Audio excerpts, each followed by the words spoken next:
Maggie, that I was going to tell you guys. So I don't like diets. Like I don't like when people like talk about diets, because it's like I don't believe in diet culture and like, you know, like all of those things. But I've been like noticing in myself that like I need stricter boundaries with things, and like I feel like a game plan for me is like if I have kind of like a set of rules, I see it as. So I decided I'm going to start 75 soft.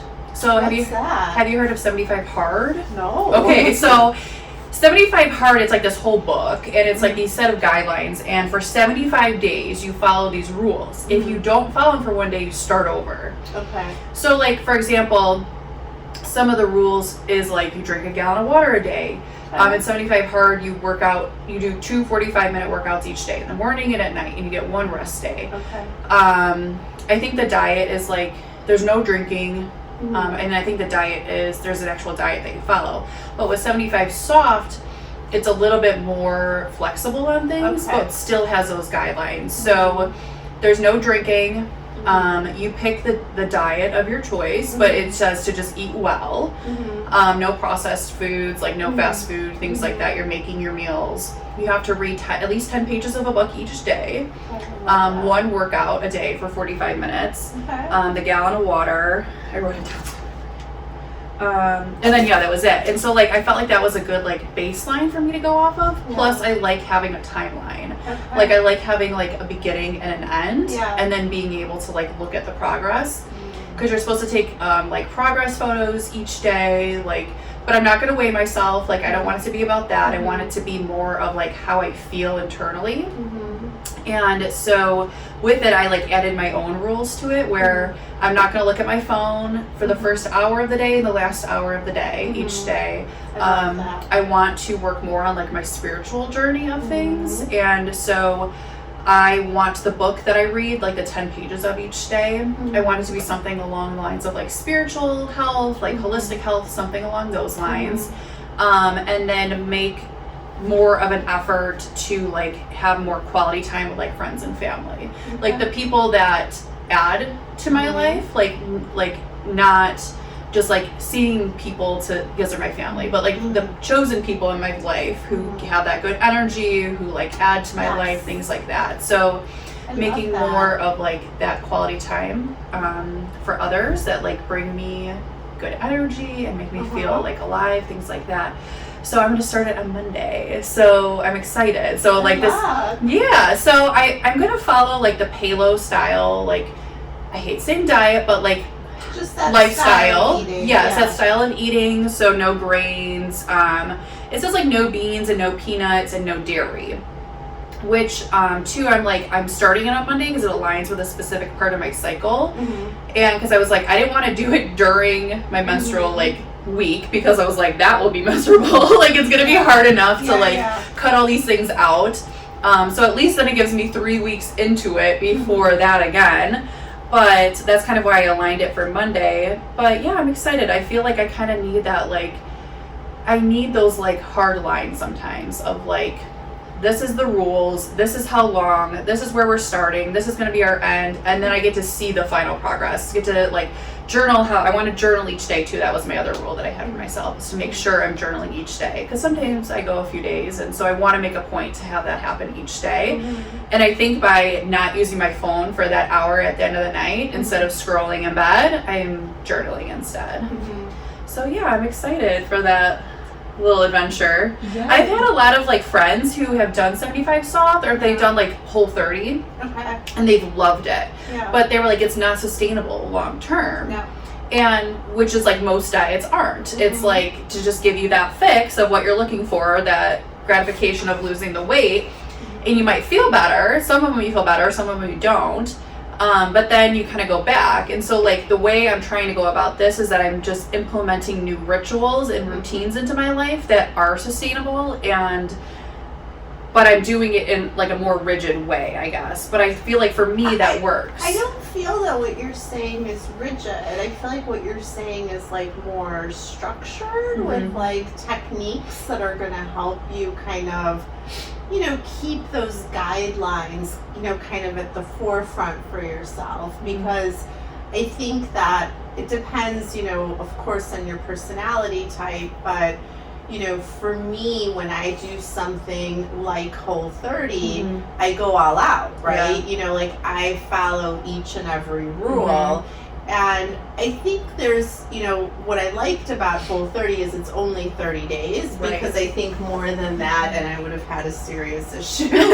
but I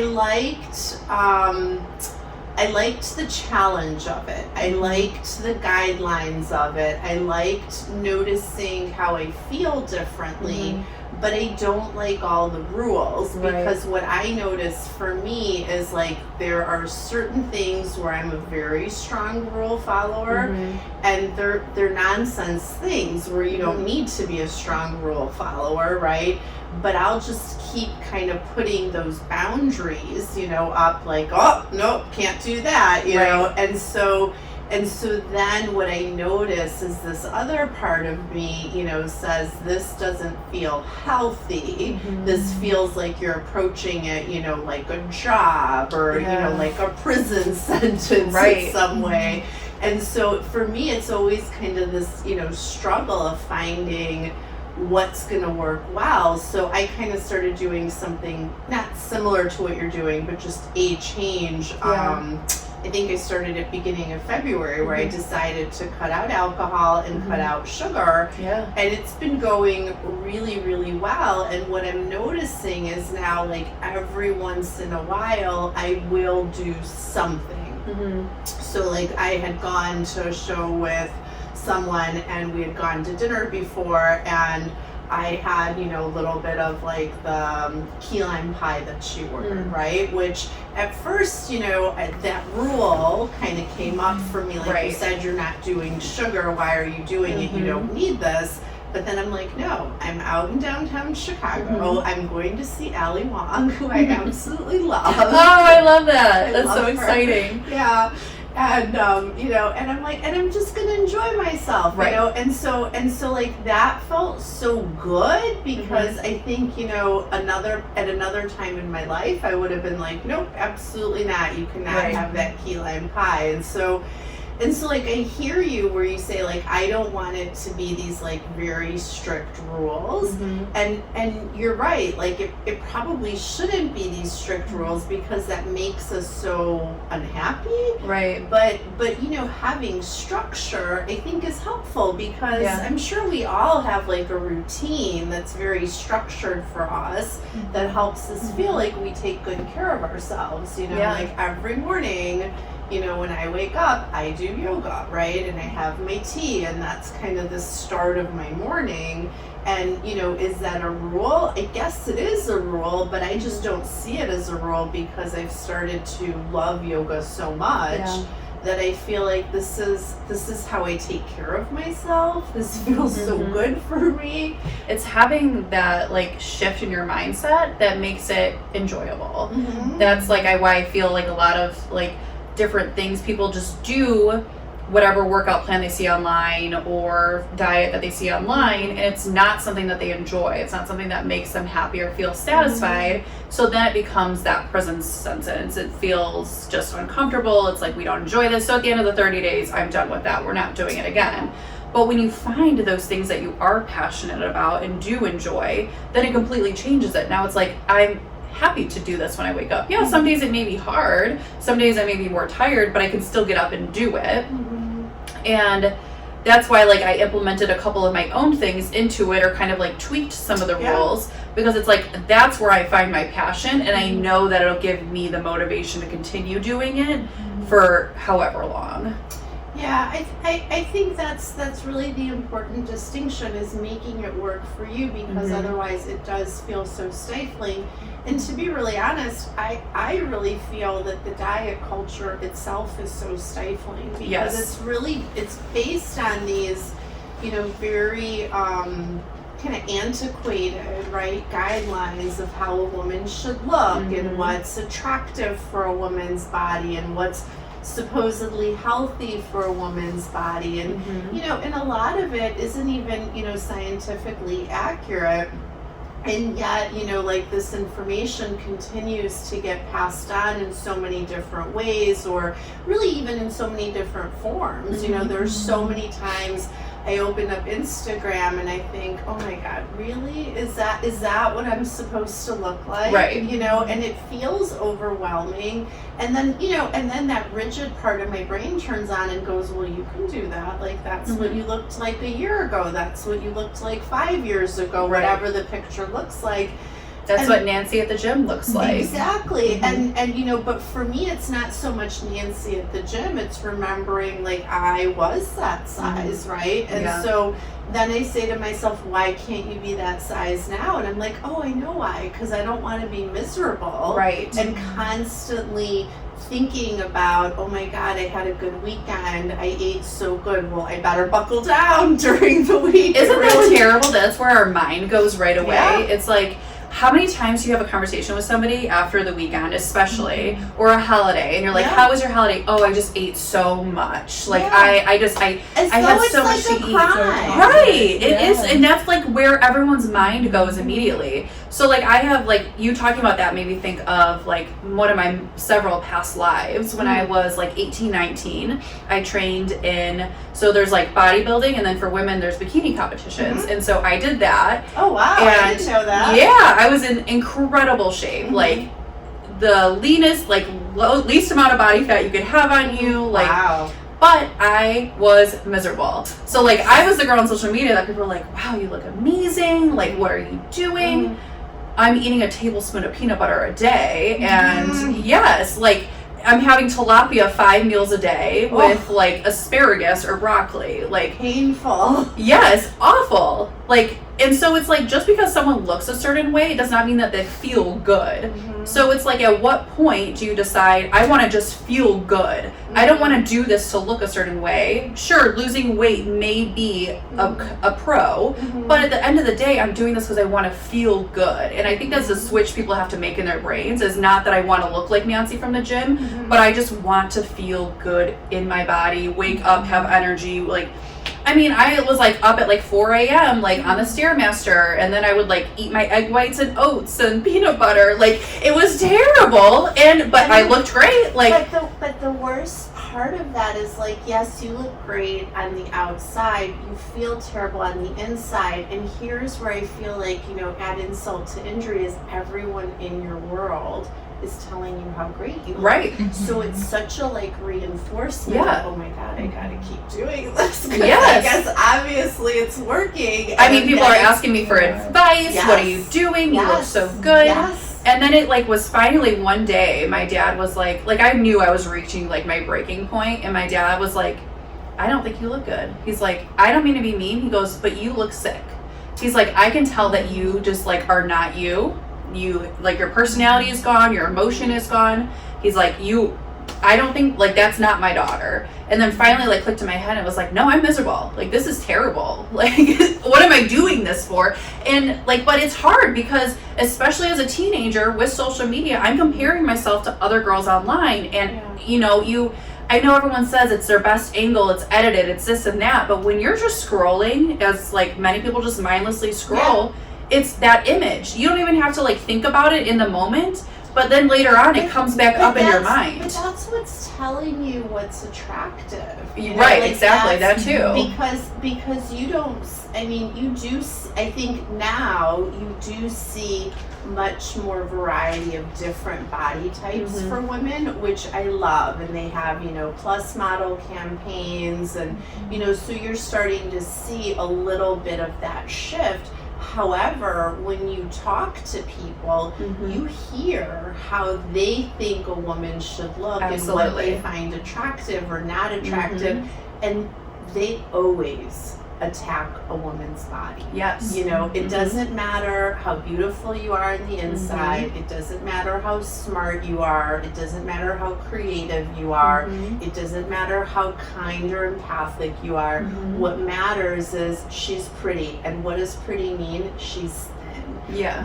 And that's that antiquated concept that I feel like is going to take, you know, several generations to really dispel, because that's the part that, you know, no matter what anyone says to you, you still know, like, why someone gets asked out on a date. You still know why someone gets picked to be on the cover of something, why someone is getting all of these followers, and it has to do with the way they look. It, you know, like, yeah, there are definitely, you know, people that are out there that have positive body messaging, and they're out there and people are following them, and at the same time, look who's following them. It's mostly women. And so when you think about, you know, what are men following? Men are following that skinny, hard body that, like you said, like, it looks great but is not really feeling good on the inside. It's very interesting. So when I was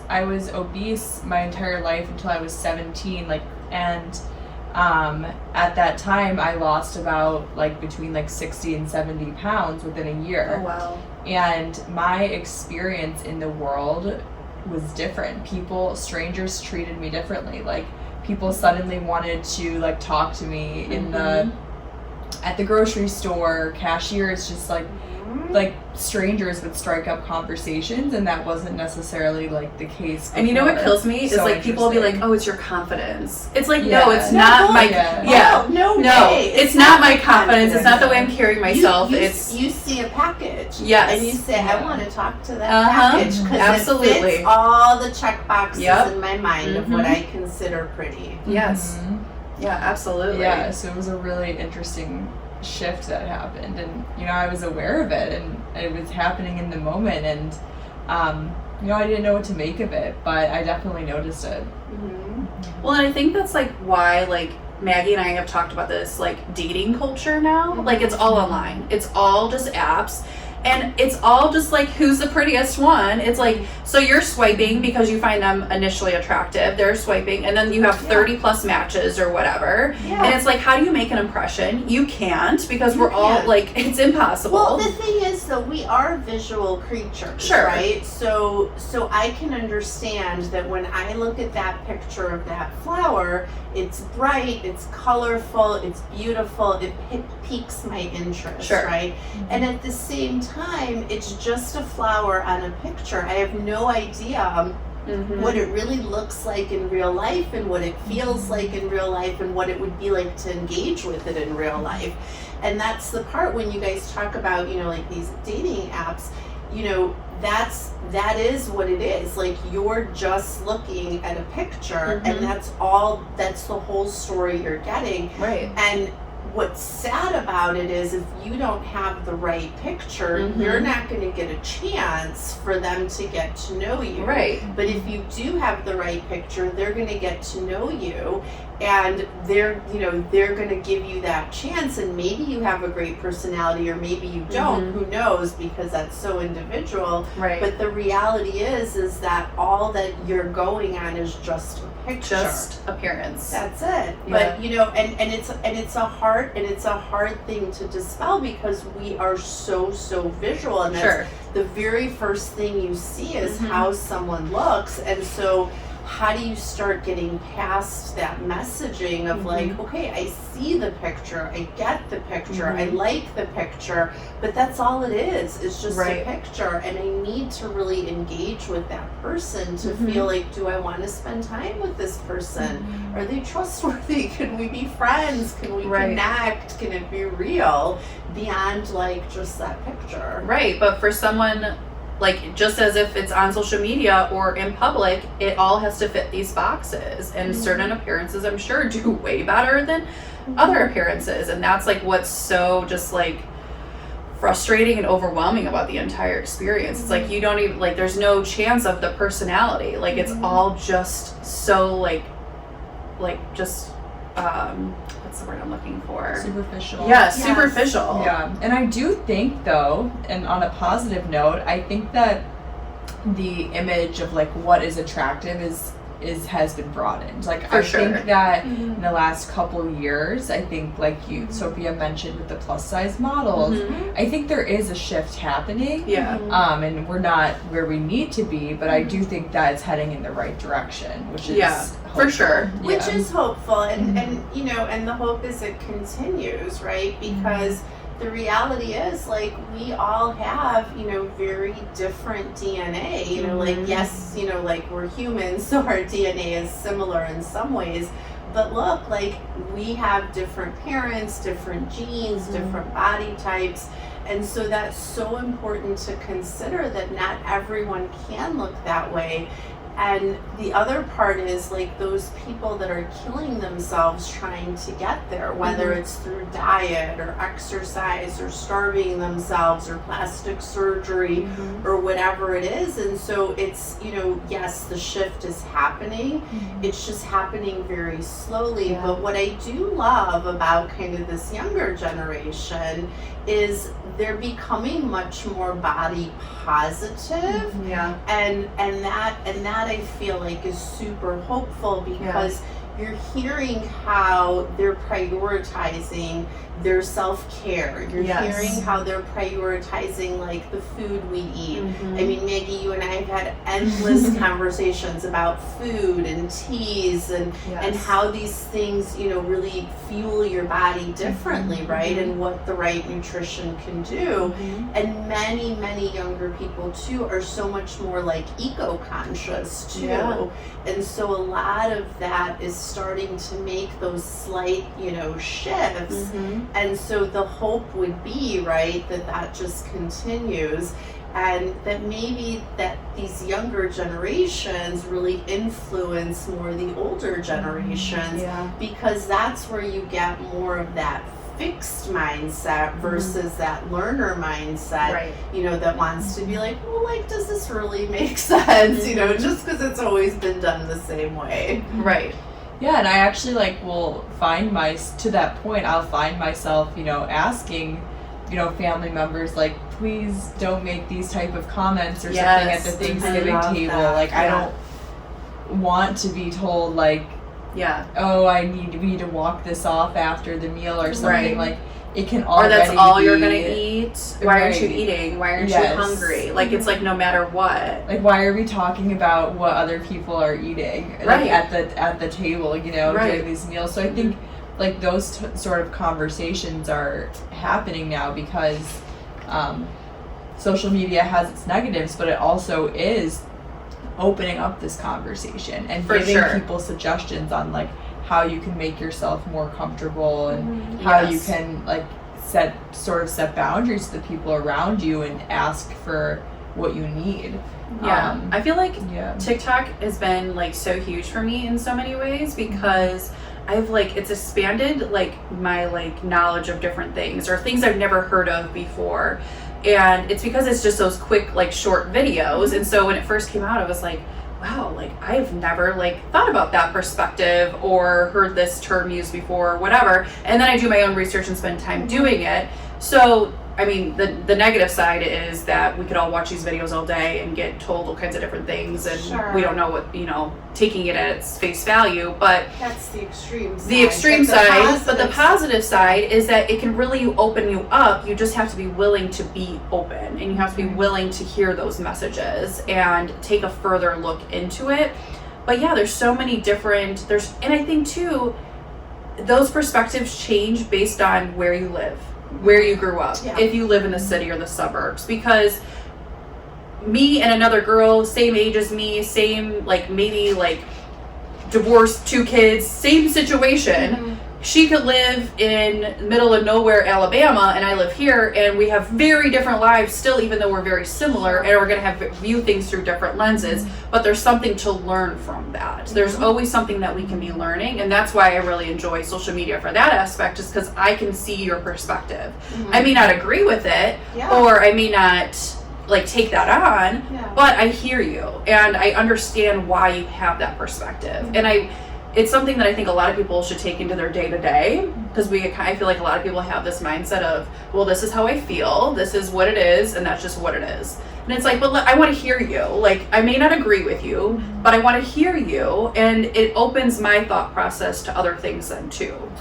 Well, and I feel like what you're talking about is something that the three of us share very closely, which is like that growth mindset. Mhm. Because, you know, we all understand that there's something that holds you back. Like there's a reason, you know, people sit at the Thanksgiving table and, you know, talk about what they're eating or how much of what they're eating, and, you know, or I hear people talk about, well, like, I need to look good in a bathing suit, or you know, what that all looks like. And, you know, that's coming from a place of fear. That's coming from a place of anxiety, and like these fixed messages that they just keep telling themselves over and over and over again. If I'm not a size 2, if I'm not a size 4, oh my God, the next one is 6, the next one is 8, and like, what does that mean? You know, I'm not gonna look the same way. Well, you know, like, why should you look the same way? You know, and how do you know that you're not gonna love the way that you look and feel at a size 8 or 10 or 12 or 14 or whatever size it is? Right. Because really, you know, it's so subjective. It's how you feel. So whoever you are, when you look into the mirror, you see your subjective reflection, right? So if you love what you're doing, if you love that you're taking care of yourself, if you're creating this self-care routine that's really feeding you in very different ways, you're going to look in the mirror at any size and you're going to say, I look fantastic. And the thing is, you feel fantastic and you don't have these worries that constantly keep bringing you back to, oh my God, but this is what I looked like 2 years ago. This is what I looked like before the pandemic.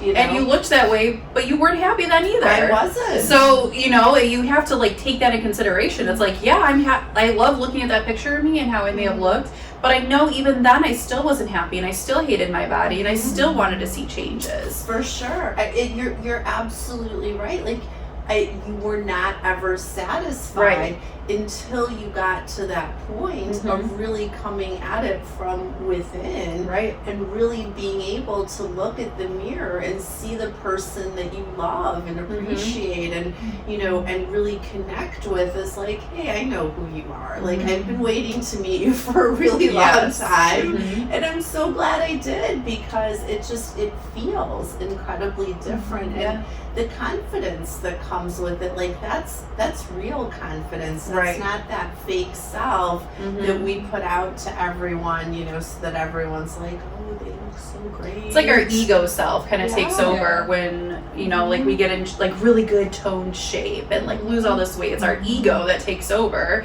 It's not our true authentic self at all. And it comes back to this conversation that we were having the other day about stillness. And it's interesting because I think that, like, as like Americans or as people, we're almost like addicted to progress. Like we we always have this like goal in mind. If I get that, then I'll be happy. And then you get it, you're not happy. Well, okay, maybe if I do this then. And like when in reality, like there's a huge difference between like contentness and being content with what you have. And then like this like happiness based in like adrenaline and like goal oriented happiness. Yeah, absolutely. And I love that you're bringing that up, because I feel like that gets into this whole concept in Buddhism, which talks about like the hungry ghost. And do you guys know about the hungry ghost? That's interesting. So it's like this concept where, you know, it's this person with this enormous belly and this tiny little neck, and so that person can only get so much in, and so that person is never satisfying the full belly, which is really like a metaphor for constantly, you know, moving the goalposts. So you finally get to that particular size, you finally buy those expensive shoes, that house, whatever it is, and you keep striving for these goals and achievements, but you feel incredibly empty inside because you don't know how to just like really sit with your actual accomplishment and revel in it and enjoy it. You know, I can't tell you how many times, you know, people have asked me, so what's next? And, you know, like, you're doing this now, and like, when are you going to open a second location? You're doing this now, and when are you going to publish a book? You're doing this now, and when are you going to go back to, like, you know, teaching? And I'm like, can I just do this? Like, do I always have to, like, have this goal to do this next thing? You know, But why do the goals have to be so big though too? Like, right. like why can't we celebrate these smaller accomplishments of I went a whole month doing yoga every day. I mean, that's even still a big accomplishment. But like, but it's always these big grand gestures. And so then it's always this need to like for my age group, and probably for you too, Maggie, like everyone's like getting married, having kids, buying houses, and then it puts this pressure on, oh, I'm not succeeding if I don't do these big things. It's like, no, you getting out of bed today was a big deal. You making it to work on time and having a successful day at work, like those are things that should be celebrated too, but we're all focused on these big grand things. And then it's like this pressure to achieve that. Yeah, because we have this very achievement driven culture where like that is what's constantly being fed to us is what's next. And the what next is very big. And, you know, and I think depending too where you live, up here on the North Shore, I think, you know, people are incredibly achievement oriented. And, you know, and there's like a positive and a negative side to that, because yes, you're meeting all these goals, you're pushing yourself, you're creating these challenges.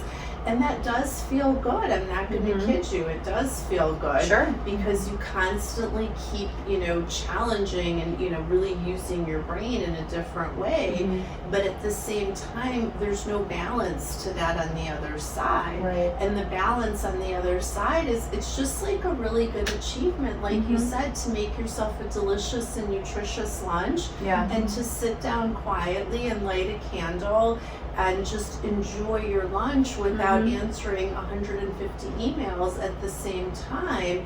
That's a goal that you set for yourself, and the fact that you met that goal that day is huge, because that means you took care of yourself. You listened to what your body needs versus having that other part of your brain say achieve, achieve, achieve. You know, there's nothing wrong with achieving, but there does have to be a balance on the other side where you're able to be still. Yeah, absolutely. It's so interesting, like making that shift from like thinking about what's next to mindfulness. And I know, Sophia, you use mindfulness with your clients. Could you like speak a little bit about that and how that works in people's lives?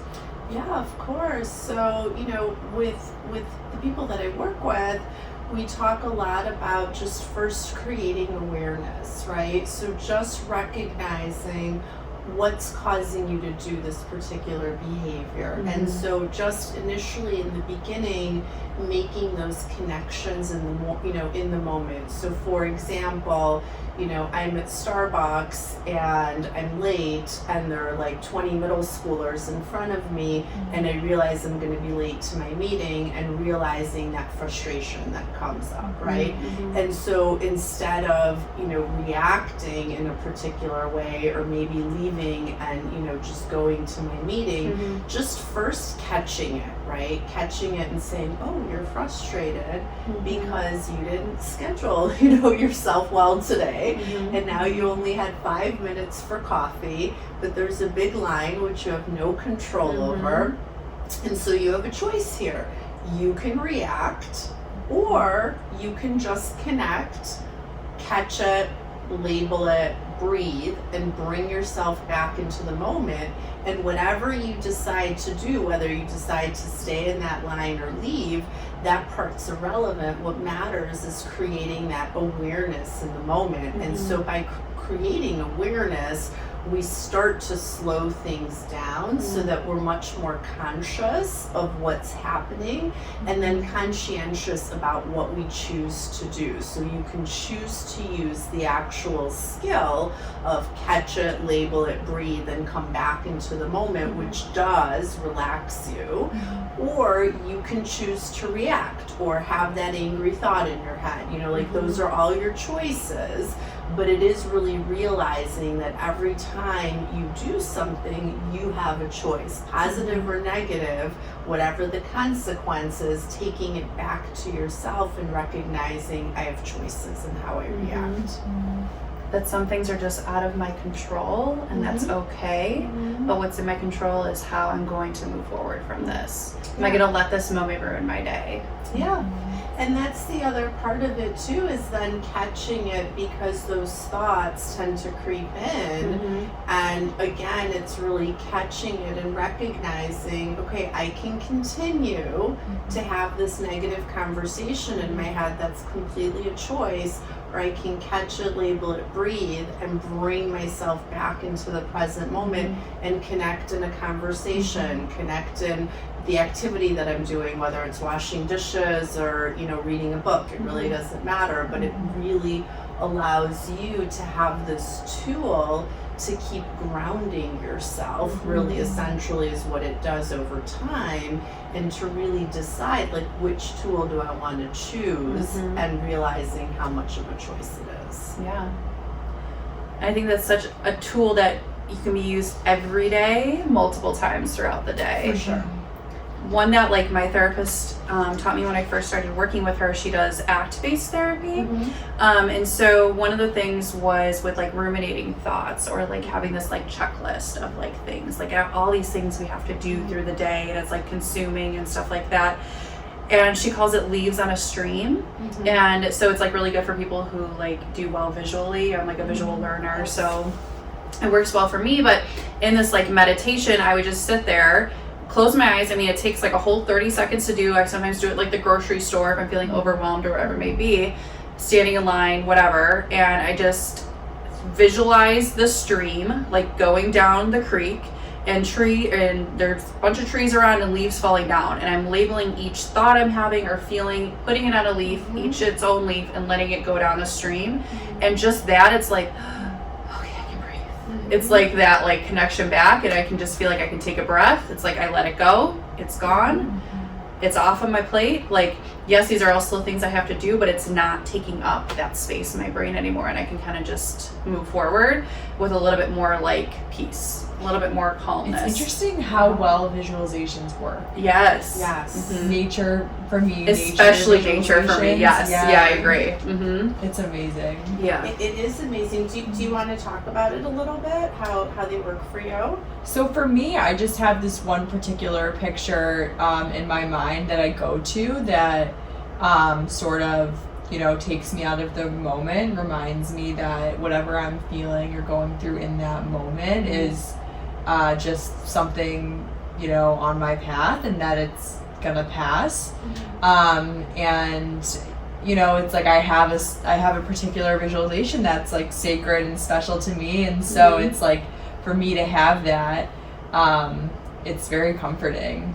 Yeah. I love that. And you know, I will say that it's you know, what you guys are talking about is essentially mindfulness tools. And you know, there's so much research around how just slowing yourself down with these techniques helps, but then there's more to it. It's not just the slowing down, it's that you're visualizing what it's going to be like for you. And that too allows you to kind of start creating kind of like a vision board in your head for what it's going to be. And that's the really powerful part of it, because you're creating this whole new pathway in your brain of these brand new behaviors that allow you to just feel completely different in the moment.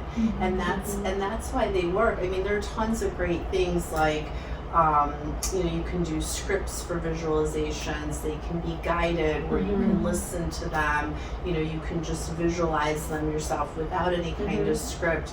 But you know, just the actual act of like sitting and, you know, visualizing, for example, you know, the ocean, you know, with the sun kind of right over it, and birds flying, Yes. and, you know, the way that the water kind of moves, you know, onto the sand.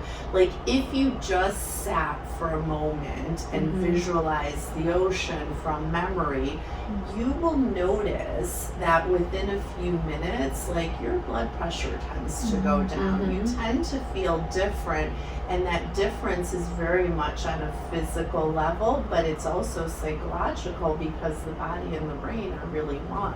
Yeah. Well, it's interesting. Like, I think actually, Jessica, you posted this on the 360 Instagram recently, and I found it to be really interesting. It said, like, a flexible nervous system is like a healthy nervous system. Something about that, because it's like you're never going to keep your nervous system like completely.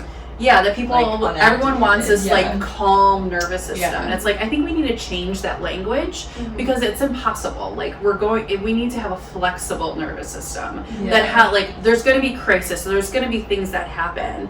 And it's how we react, how our bodies react, how we come back down from those moments. I think that's so important. So yeah, I loved that language of a flexible nervous system versus just a calm nervous system. And the other one that also came to mind that you also posted, Look at me go. Yes, no, really. It was saying, like, rather than asking yourself, like, how can I calm down my nervous system right now, it was like, changing that language to what do I need to do to feel like connected and safe right now. And I like loved that, because it is so much easier, because if you're hyper focusing on like your nervous system, it just almost like snowballs. It's like when and someone's like, grows. calm down. Yeah. Like, we all know, like, you don't tell someone to calm down. Yeah.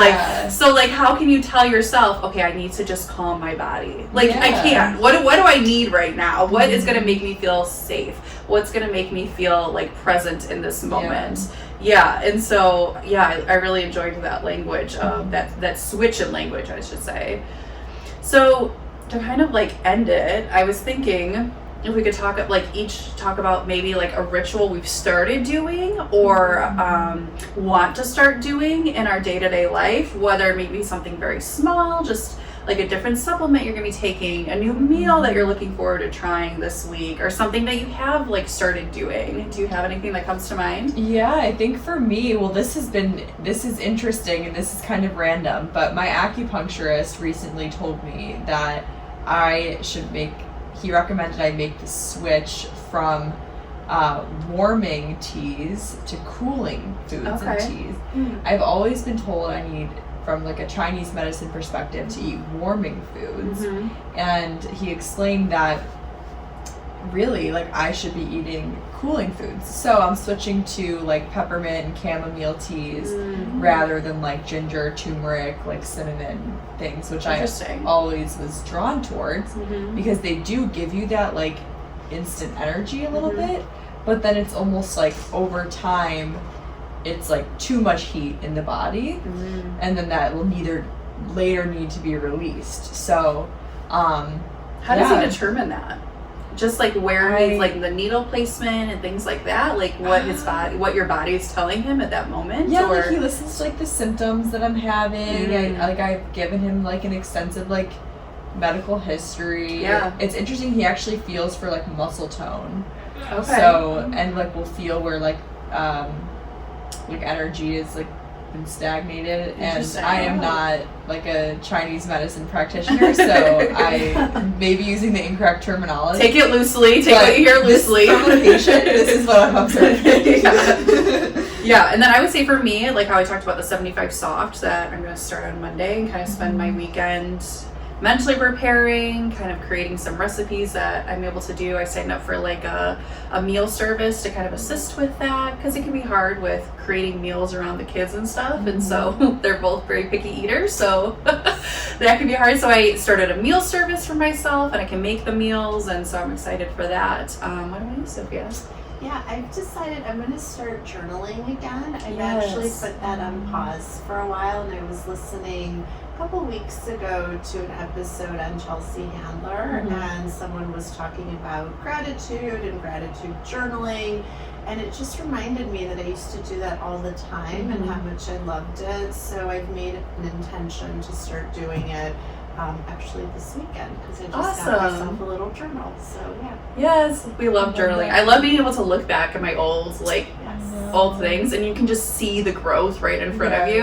Yes. That's the best part. It's so rewarding. It is so rewarding, and it's very concrete. You know, it's Yes. all right there. Mhm. But it also has like a very creative aspect as you write. Yes. You know, it's kind of like stream of consciousness. Mhm. But I love the gratitude aspect of it because you really do think about kind of coming from a place of what you have versus, you know, coming from a place of like what you want. Yeah. And so that for me really changes the narrative quite a bit. Amazing. Well, I loved our conversation today. Yeah, me Me too. too. Awesome. Well, thank you guys for tuning in of episode 3 of Therapy Chatter. Thank you Yay! guys. Yay!